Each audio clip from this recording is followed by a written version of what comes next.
Olá pessoal, tudo bem? Hoje eu venho falar com vocês sobre os pontos essenciais do ensino-aprendizagem, que são avaliação e recuperação e o conselho de classe. Então são esses dois pontos que eu considero essenciais, porque vão nortear todo o processo de ensino-aprendizagem. Tudo que eu vou apresentar a vocês hoje está embasado na resolução SEE, emitida pela Secretaria de Estado de Educação de Minas Gerais, número 4.506, que foi publicada este ano de 2021, e na resolução SEE número 2197 de 2012, já com as alterações da resolução 4.058 de 2018, que alterou alguns artigos da resolução 2197. Então, vamos a esses pontos. Então, em relação à avaliação da recuperação e da aprendizagem, eu vou me ancorar aqui no primeiro momento na 4.506. Logo no artigo 11 dela, nós temos assim: devem ser garantidas aos estudantes todas as estratégias de recuperação previstas na resolução 2197, no que couber.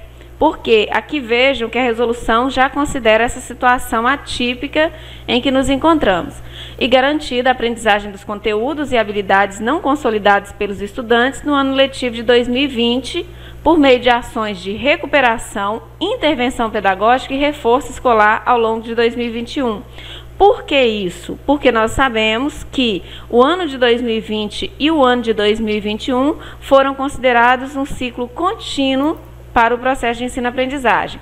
Então, a resolução, nesse primeiro momento, ela já está indicando assim: olha, recuperação da aprendizagem, porque há uma expectativa de que, com recuperação, esses alunos já aprendam.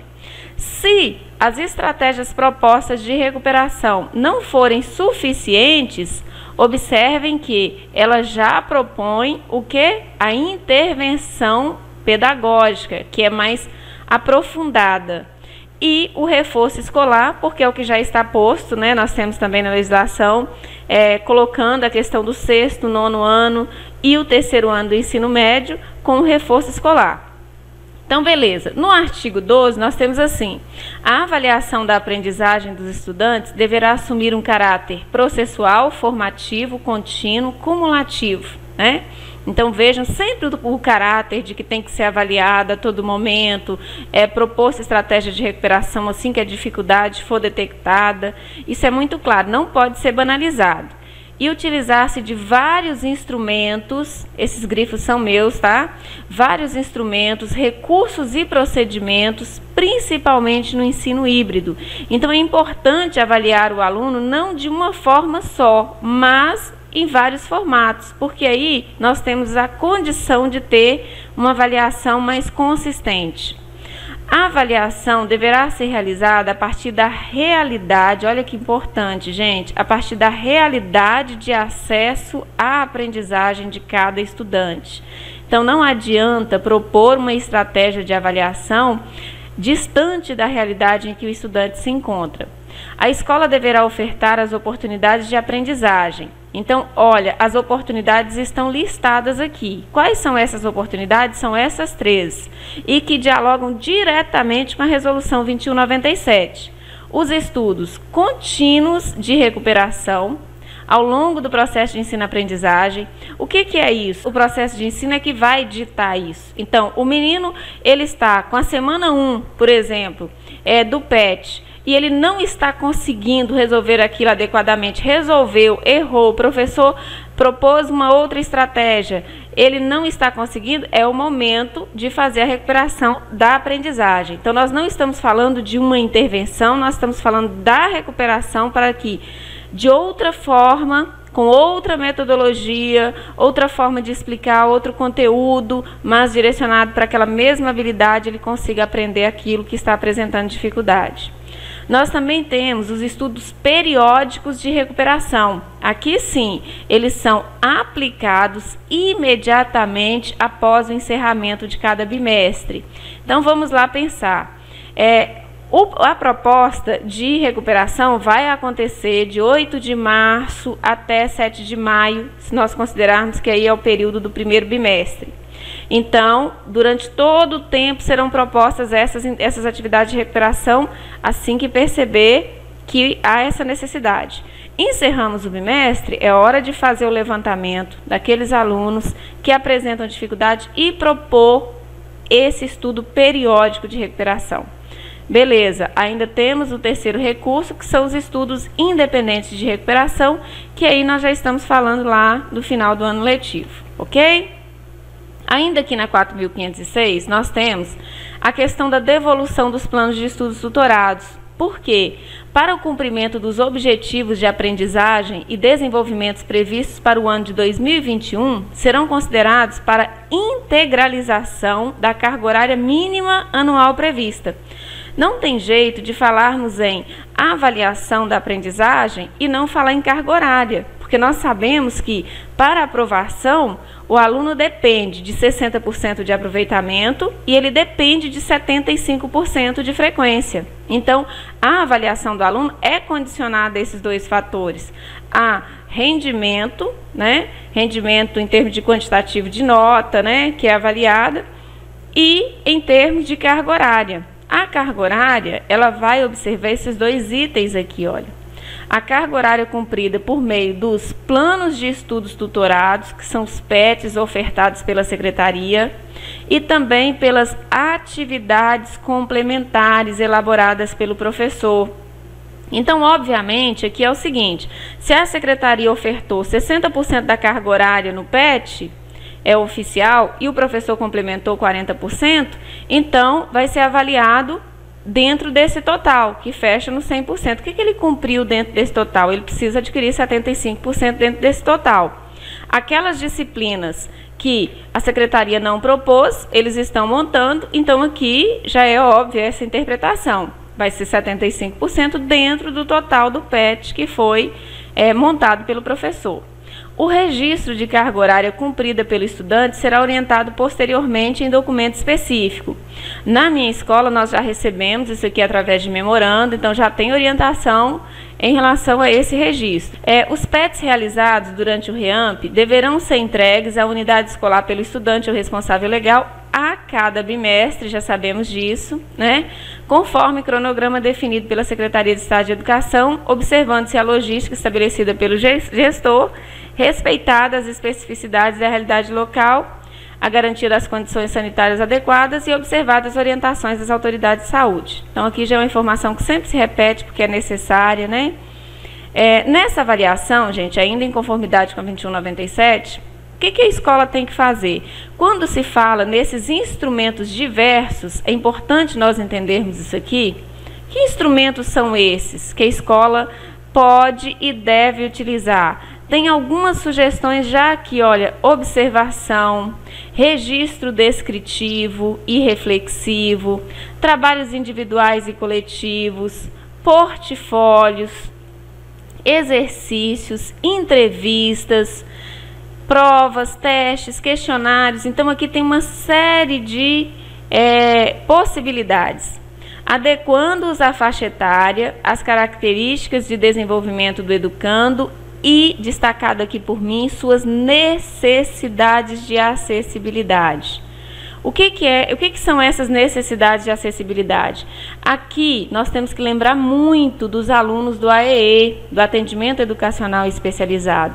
Então, foi montada, por exemplo, uma prova, e essas questões da prova que serão aplicadas aos alunos do ensino regular, vamos dizer, que não apresentam essas necessidades especiais, elas têm condição, vejam bem, de serem acessadas com produtividade pelos alunos do AE? Não tem? Então o professor tem que observar quais são as necessidades que esses alunos têm para conseguir acessar essa avaliação, para conseguir resolver. Ele não é alfabetizado? Então vamos explorar essa habilidade fazendo adaptação. Às vezes a mesma habilidade, mas já colocando imagem. De repente nós vamos colocar o texto, mas nós já vamos orientar um auxílio ledor para esse aluno. Então essas necessidades de acessibilidade precisam ser resguardadas, utilizando a coleta de informações sobre a aprendizagem dos alunos como diagnóstico para as intervenções pedagógicas necessárias. Então, olha só, Feito isso aqui, o tempo inteiro tem que ser coletada essas informações sobre a aprendizagem, né? Eles aprenderam, eles não aprenderam, o que não ficou claro para o aluno, o que não ficou consolidado. Por quê? Porque isso vai servir de diagnóstico para a intervenção pedagógica, né? Saber onde precisamos intervir. Sobre esse ponto, eu tenho uma live postada aqui no canal, eu tenho um plano de ação também para intervenção pedagógica, tem muito material que orienta esse processo.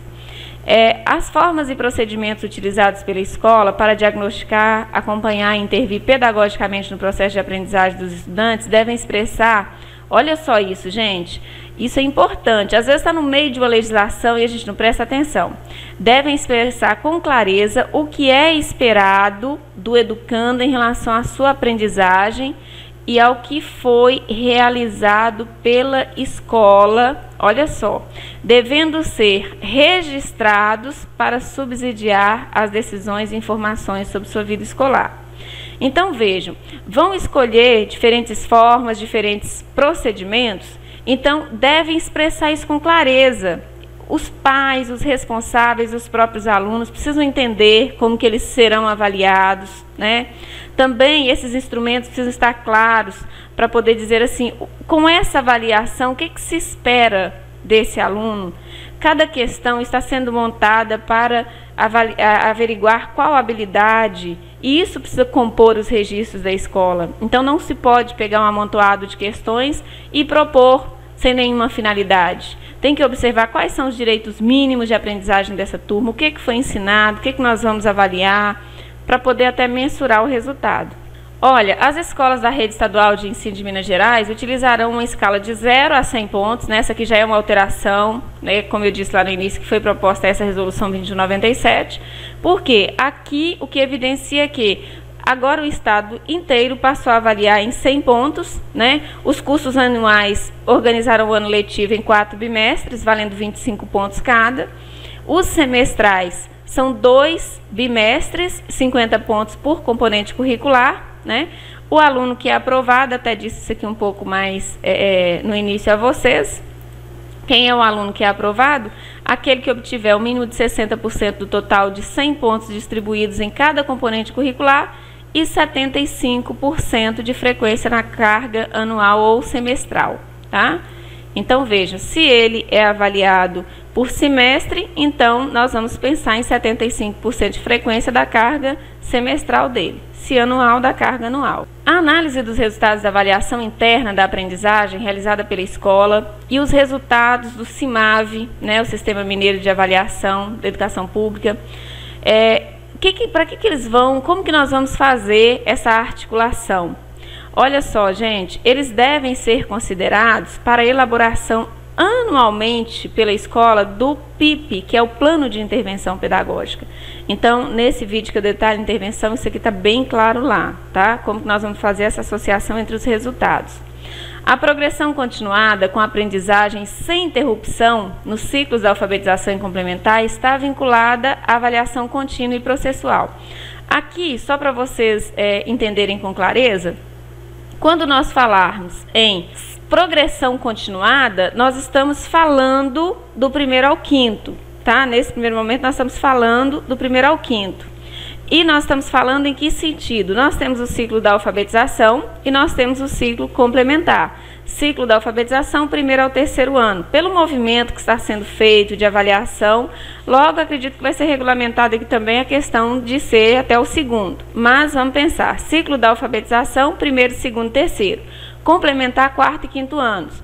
Então, nós não falamos em reprovação nesses segmentos. Nós falamos em duas coisas. Ou nós falamos em progressão continuada, né, em que o aluno vai de um ano de escolaridade para o outro com as devidas observações, ou nós falamos de flexibilização de tempo no final de cada ciclo, que é aquilo que é direito do aluno do AEE em função de precisar da demanda maior de tempo, permanecer por mais tempo dentro daquele ciclo, que acontece no terceiro ou no quinto ano. Enfim, mas essa progressão continuada nos anos iniciais do ensino fundamental, olha só, deve estar apoiada em intervenções pedagógicas, está aqui, significativas, com estratégias de atendimento diferenciado para garantir a efetiva aprendizagem dos alunos no ano em curso. Então, isso aqui é a preocupação que a legislação tem da aprovação automática. Então, ele foi do segundo ano para o terceiro e ele está com defasagem, mas observa, porque essa defasagem precisa estar registrada, precisa ser construído um plano para poder sanar essa dificuldade. Como que deve ocorrer, então, a recuperação? Nós já discutimos a avaliação até aqui. E a recuperação? As escolas e os professores, com o apoio da família, da comunidade, né, deve acontecer essa parceria, devem evitar esforços para assegurar o progresso contínuo dos alunos no que se refere ao seu desenvolvimento pleno e à aquisição de aprendizagens significativas, lançando mão de todos os recursos disponíveis e ainda aqueles mesmos 3 citados anteriormente que eu disse a vocês. Olha, só que agora nós já temos também alguns procedimentos, tá? Criando ao longo do ano letivo novas oportunidades de aprendizagem para os alunos que apresentam baixo desempenho escolar. Então, vamos ter que criar essas novas oportunidades, diferenciadas, organizando agrupamento temporário. Muita gente pode falar assim, mas nós estamos na época de afastamento. Como é que nós vamos fazer isso? Porque na sala de aula era simples, né? Não tão simples, mas acontecia com mais simplicidade. Aqui é possível também. Eu, por exemplo, na escola em que eu atuo, para vocês terem uma ideia, tem um agrupamento temporário.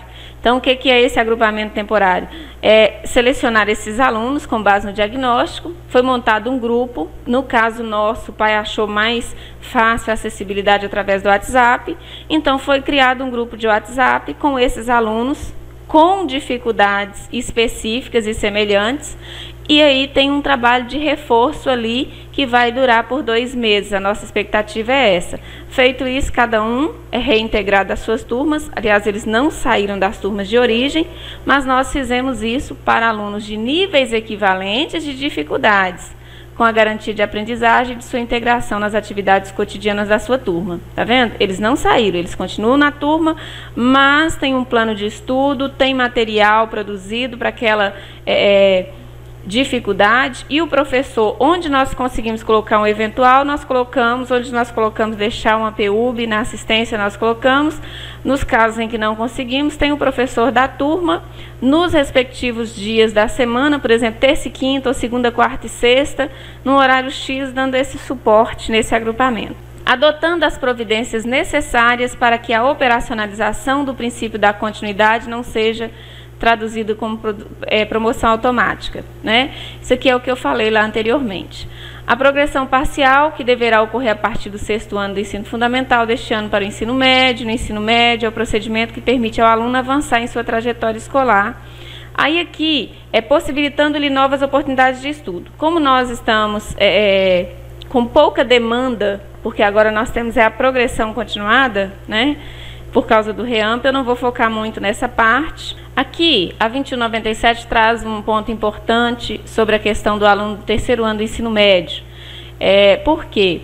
Olha só, gente, a escola deve utilizar de todos os recursos pedagógicos para que sejam oferecidas a esses alunos condições para que possam ser vencidas as dificuldades ainda existentes. Por quê? Porque esses alunos do ensino médio, eles só vão concluir quando tiver obtido aprovação em todos os componentes curriculares. Então, aqui não pode sair com pendência, por isso a necessidade desse esforço maior.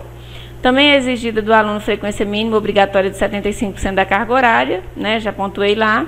No caso de desempenho satisfatório. Agora, aqui já é uma situação diferente, né? Que responde até vários questionamentos. O aluno teve desempenho satisfatório e frequência inferior a 75%. No final do período letivo. O que a escola tem que fazer? Usar o que nós chamamos de recurso da reclassificação. Então, ele vai ser reclassificado, né, para ser posicionado no ano seguinte de seu percurso escolar. Então, tem um procedimento específico.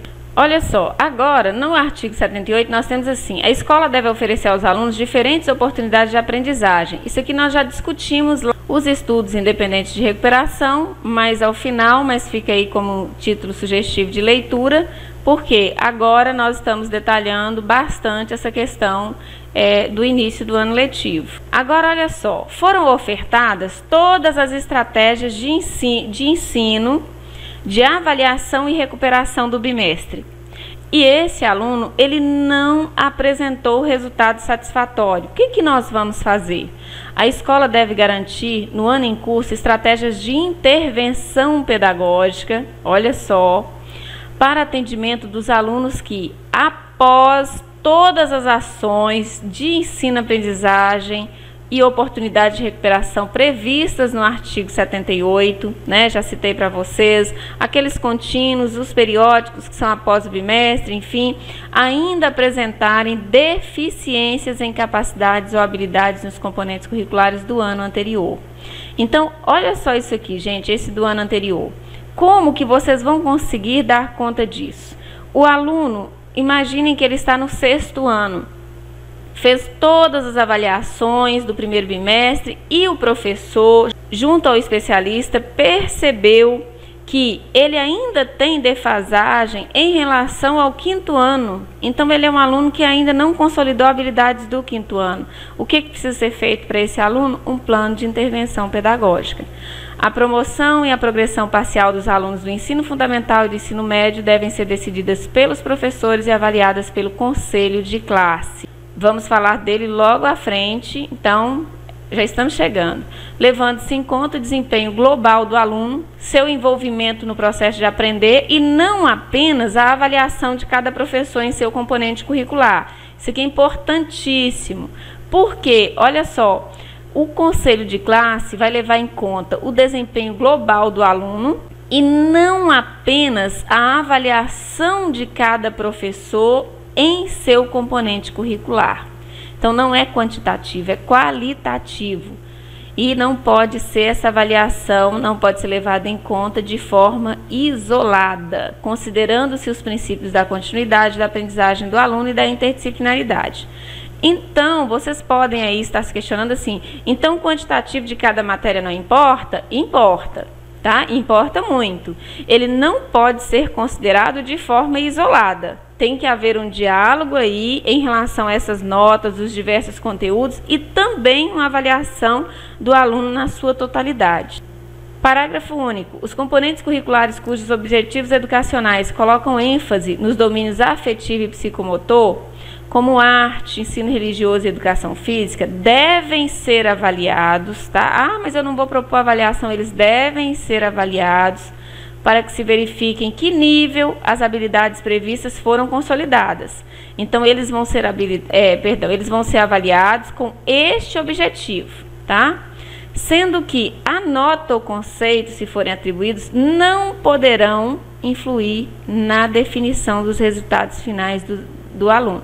Então, simplificando, esses conteúdos, arte, ensino religioso e educação física, não têm efetividade para reprovar ou decidir pela aprovação de um aluno, tá? Não tem, mas tem importância sim avaliativa com o objetivo de entender, olha, em que nível as habilidades foram consolidadas. E se não foram, também precisa de um plano de recuperação, precisa de um plano de intervenção, porque essas habilidades, elas são essenciais aos alunos. Em legislações anteriores, a gente entende que essa parte é o seguinte, quando eles colocam que são componentes que colocam ênfase, tá, nos domínios afetivo, psicomotor, imagina, às vezes o aluno não tem essa parte desenvolvida, ele não pode ser reprovado ou penalizado por isso. Então, por isso que isso foi perdendo essa carga de apreciação quantitativa. Nós sabemos que isso, às vezes, faz com que o aluno não se interesse por fazer ou por resolver, mas a natureza de retirar essa implicação da nota é em função disso. Os resultados da avaliação da aprendizagem devem ser comunicados, isso é importante, em até 20 dias, olha, às vezes nem sempre a gente fica atento a isso, em até 20 dias após o encerramento de cada um dos 4 bimestres aos pais, conviventes ou não com os filhos e aos alunos, por escrito, tá? Utilizando, faltou um aqui, utilizando-se notas ou conceitos, devendo ser informadas também quais estratégias de atendimentos pedagógicos diferenciados foram e serão oferecidas pela escola. desse parágrafo único, nós temos aqui o seguinte: no encerramento do ano letivo e após os estudos independentes de recuperação, a escola deve comunicar aos pais, conviventes ou não com os filhos ou responsáveis, por escrito o resultado final da avaliação da aprendizagem dos alunos, informando inclusive a situação de progressão parcial quando for o caso. Então, ó, neste primeiro momento, olhar muito atento a isso aqui. Então, nós fizemos as avaliações, encerramos cada um desses bimestres. Então, encerramos o primeiro bimestre, concluímos, em até 20 dias, os pais precisam receber por escrito esse comunicado. E, por fim, chegamos aqui ao conselho de classe. Gente, uma instância, assim, de suma importância. Fiquem aqui atentos no canal, porque eu vou divulgar. Eu já tenho uma ficha aqui que se chama Conselho de Classe, que tem muita visualização. Está escrito Ficha Conselho de Classe, Diagnóstico Geral da Turma. Eu vou colocar essa ficha atualizada aqui, vou detalhar isso no vídeo. E o Conselho de Classe é uma instância colegiada, é responsável por favorecer a integração entre professor, análise das metodologias utilizadas. Então, muitas vezes as pessoas têm dificuldade de fazer isso. Qual que é a ficha? Como é que nós vamos organizar? É super simples, tem uma estrutura bem bacana para fazer isso de forma ágil. Então, o que que nós vamos contemplar? Primeiro, vamos analisar as metodologias utilizadas. Elas foram eficazes? Elas surtiram resultado? O que que precisa ser melhorado? O que que nós vamos manter? A relação dos diversos pontos de vista e as intervenções necessárias nos processos de ensino e de aprendizagem. Então, saber assim, quem é o aluno que precisa dessa intervenção, que a situação está crítica, tá? E olha só, adotará em sua avaliação medidas que minimizem, o conselho precisa adotar, né, na avaliação que vai fazer, medidas que minimizem a evasão e a retenção escolar neste ano de 2021. O olhar do conselho precisa ser direcionado para esse ponto. Ele deverá ser realizado para cada turma por meios virtuais, preferencialmente, ou presenciais, observando, né, as medidas de segurança. E ele deverá conter representantes de estudantes e pais de cada turma. Então, ele precisa contar com esses representantes. Os resultados finais dos estudantes serão registrados em atas pelo Conselho de Classe e lançados no Diário Escolar Digital.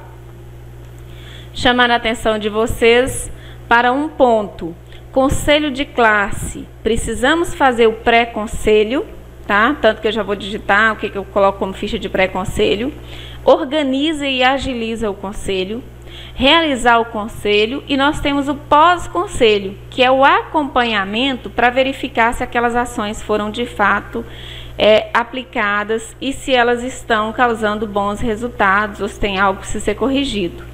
Espero que tenha ajudado. Se vocês não são inscritos ainda no canal, inscrevam-se, ativem o sininho, porque com isso vocês vão receber as postagens semanais, especialmente quando eu postar as fichas, enfim, que eu sei que pode ajudar muito no dia a dia de vocês. Grande beijo!